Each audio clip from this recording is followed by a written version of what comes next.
Welcome to the Explainer. All right, let's talk about something that can feel a little intense for a lot of traders, but is an absolutely powerful tool if you know how to use it.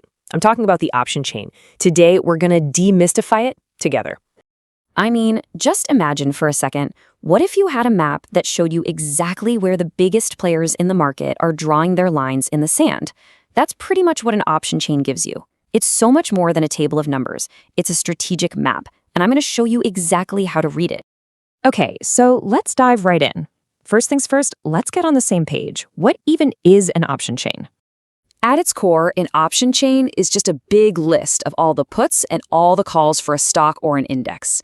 But the real magic is hidden in the data it holds, especially in columns like open interest and volume. This is where we get to peek behind the curtain and see where the big institutions, the so-called smart money, are placing their bets. Now, to really read this map, you need a secret decoder ring. And lucky for us, that ring is made up of 3 key parts: open interest, the put-call ratio, and something called the max pain theory. Let's break down each one of these clues. So our first clue is open interest, or just OI. Don't let the jargon scare you. All this means is the total number of option contracts that are still active.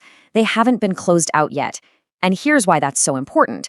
A really high OI at a certain price means a ton of traders have skin in the game at that exact level. It's a signpost that says, hey, pay attention to this price. So how do we actually use this? Well, think of these high OI levels like walls.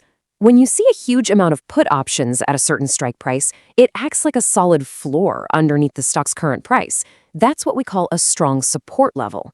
And on the flip side, a massive number of call options creates a ceiling above the price. That's a strong resistance level. The stock's price tends to get kind of trapped between these two walls. All right, on to clue number 2, the put-call ratio, or PCR. This one is fantastic. It's like a quick weather forecast for the market's overall mood. And the math couldn't be simpler. You just take the total open interest of all the puts and divide it by the total open interest of all the calls. And reading it is super easy.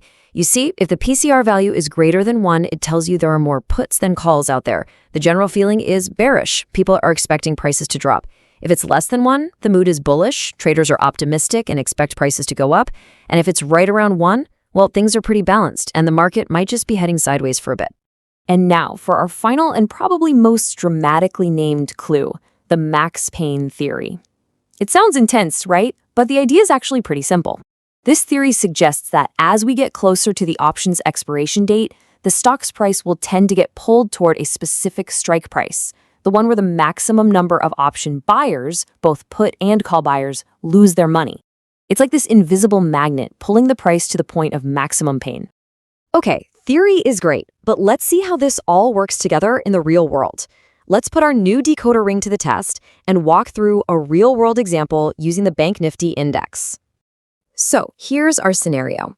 We're looking at the option chain for Bank Nifty, and 2 numbers immediately just jump off the page. We see that the highest open interest for puts is sitting right at the 50,800 strike, and the highest open interest for calls, that's at 51,500. And boom, just like that, using what we just learned, we can instantly read the map. That huge pile of puts at 5,800, that's our floor, a really strong support level. And that wall of calls up at 51,500, that's our ceiling, a strong resistance level. We've literally just identified the market's expected trading range. Okay, cool. So we found our floor and our ceiling, but so what? How does this actually help you make a trading decision? Well, it means these levels become critical decision zones. For instance, as the Bank Nifty price gets closer to our support floor at 50,800, a smart trader knows it's time to pay very close attention. Is the price going to bounce off that floor and head back up? Or is it going to break right through it, signaling things could fall even further? The option chain gave us the exact critical level we need to watch. We've covered a fair bit of ground here. So let's boil it all down to the one single idea, the most important concept you should walk away with from this whole explainer. If you remember only one thing, make it this.